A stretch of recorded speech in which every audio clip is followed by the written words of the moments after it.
में 1000 कत्ल खाने नए नए खुल रहे हैं और हम केवल और केवल धर्म की बातें करते हैं। धर्म की रक्षा बात करने से नहीं होती है। धर्म की रक्षा केवल अपने मोबाइल पर राम जी का स्टेटस लगाने से कोई सनातनी नहीं होता। सनातनी बनने के लिए अपने माथे पर तिलक की आवश्यकता पड़ती है।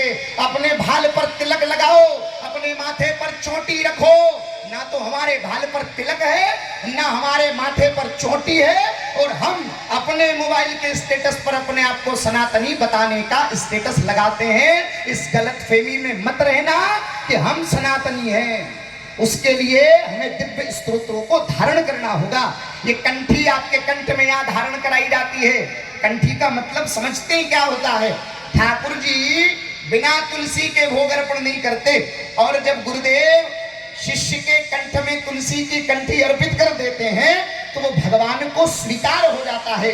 तो हम सब भगवान के बन गए हैं, इसलिए गुरुदेव के चरणों से हम कंठी प्रसाद प्राप्त करते हैं। अभूतपूर्व आनंद के साथ, अनंतता के साथ ये जो हमारे देश में लैंड जिहाद, लव जिहाद जैसी ये दुष्ट घटनाएं घटित हो रही है, इन सबके प्रति हमें सजग होना होगा।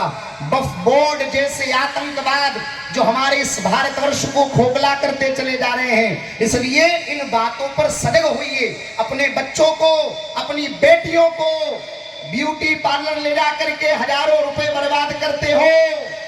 मैं उनके माता पिता से निवेदन करता हूं कि अपनी बेटियों को तलवार चलाना सिखाइए। जब कोई विधर्मी पैनी दृष्टि से देखे तो उस तलवार की नोक से गर्दन को काट कर अलग कर दे। अपनी रक्षा के लिए सर्वप्रथम ये अपने बच्चों को धर्म की रक्षा सिखाइए। बताओ जरा, इस भारतवर्ष में 100 करोड़ की आबादी के सनातनी हम रहते हैं, हिंदू रहते हैं, लेकिन हमारे गांव के मंदिरों में आरती करने के लिए पुजारी को इलेक्ट्रॉनिक मशीन बजाकर आरती करनी पड़ती है। तो धिक्कार है 100 करोड़ हिंदुओं पर। जागृति हमारे भीतर होनी चाहिए। यहां से ये सीख कर जाइए धर्म के लिए, सत्य के लिए, अपने लिए कि हम परमात्मा से जुड़े, अपनी बेटियों को धर्म की शिक्षा देवें। ये ध्यान रखिएगा, कमी कहां आती है? बोले माता पिता की कमी आती है। कुछ वर्ष पहले, कुछ महीनों पहले एक अखबार में खबर आई थी कि एक बहन लव जिहाद के चक्कर में पड़ी और देह व्यापार करने के लिए विदेश में बेच दिया गया। जैसे तैसे अपनी देह को, अपने आप को बचा करके वो भारत में पुनः आई, और जब पत्रकारों ने पूछा कि तुम्हारे साथ जो घटना घटित हुई उसका दोषी कौन है, तो वो बहन क्या कहती है कि आज मेरे साथ जो अत्याचार हुआ, मेरे साथ जो अन्याय हुआ, इसके जिम्मेदार मेरे माता पिता हैं। क्यों? माँ बाप ने कहा था भाग कर चली जा। माँ बाप ने कहा था कि महाराज इज्जत की पगड़ी को उछाल कर इस प्रकार विधर्मी के साथ भाग जा। सावधान हो जाइएगा। उस बहन ने ऐसा क्यों कहा? उसके पीछे किसकी गलती? वो बहन कहती मेरे माँ बाप की गलती है। बोले क्यों? बोले मैं उस विधर्मी के प्रेम जाल में 1 वर्ष से पड़ी हूं, और उस 1 वर्ष के भीतर उस विधर्मी ने, उस आतताई ने मुझे कुरान पढ़ना सिखा दिया, 5 वक्त की नमाज पढ़ना सिखा दिया, सिपारा पढ़ना सिखा दिया, बुर्का पहनना सिखा दिया। मैं अपने माँ बाप के पास 18 साल तक रही, पर मेरे माँ बाप ने मुझे एक हनुमान चालीसा का पाठ तक नहीं सिखाया। ये गलती माँ बाप की आती है। अपने बच्चों को धर्म से जोड़िए। अंग्रेजी मीडियम स्कूल में पढ़ा करके फॉर एप्पल और जेड फॉर जेबरा। जेबरा मतलब पता है क्या होता है? बिना पट्टे वाला रोजड़ा। अपने बच्चों को धर्म और संस्कृति दीजिए। खूब पढ़ाओ, खूब लिखाओ, लेकिन इतना भी लायक मत बनाओ कि कल तुमको ही नालायक समझ बैठे। अपने बच्चों को धर्म की शिक्षा दो। और इसी प्रकार अनंतता के साथ, अनंत उद्गार के साथ सांवलिया धाम आश्रम मुंगाना परिवार आप समस्त भक्तों का खूब खूब स्वागत करता है।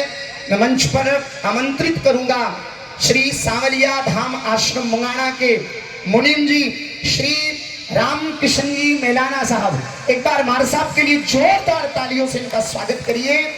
बताइए जरा, कोई किस सेठ का मुनीम बनता है, कोई किस सेठ का मुनीम बनता है, पर हमारे मेलाना साहब को मुनीम बनने का अवसर मिला। बोले किनका? बोले स्वयं श्री सांवलिया सेठ का। जोरदार तालियों से स्वागत करिए। आज हम आप इस दिव्य जो भव्यता को देख रहे हैं, इस भव्यता का आनंद तो हम ले रहे हैं, पर इस भव्यता की जड़, इस भव्यता को विशाल रूप देने वाले हमारे मेलाना साहब, जिन्होंने पूज्य गुरुदेव भगवान के संपूर्ण कार्यक्रमों को, संपूर्ण आयोजनों को, चाहे वो कुंभ मेला हो, चाहे वो गुरु पूर्णिमा हो, चाहे वो रामानंदाचार्य भगवान की जयंती हो, सब में खूब दिन रात लग करके आपने जीवन पर्यंत सेवा दी है। इसलिए एक बार जोरदार तालियों से इनका स्वागत करें। हमारे रामपाल जी महाराज मार साहब का स्वागत करेंगे, साफा बनाकर मार साहब का स्वागत किया जा रहा है। स्वागत की ट्यूनिंग बजाते रहिए सब।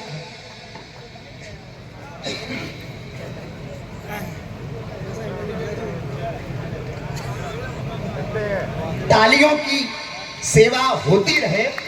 हाँ, ध्यान रखिएगा, हम आप किसी साधारण जगह पर नहीं बैठे हैं। हाँ, किसी छोटी मोटी जगह पर नहीं बैठे हैं। हम आप अखिल कोटि ब्रह्मांड नायक परात्पर पर ब्रह्म परमात्मा सच्चिदानंद स्वरूप अनंत श्री विभूषित भगवान स्वयंभू श्री सांवलिया सेठ को प्रकट करने वाले पूज्यपाद सद्गुरुदेव भगवान की पवित्र गोद में बैठे हैं। तो ऐसी गोद का आनंद कैसे होना चाहिए, जरा दोनों हाथ उठा करके जयकारा लगाइए, बोलिए सांवलिया सेठ की। मार साहब का स्वागत बड़ी भव्यता के साथ।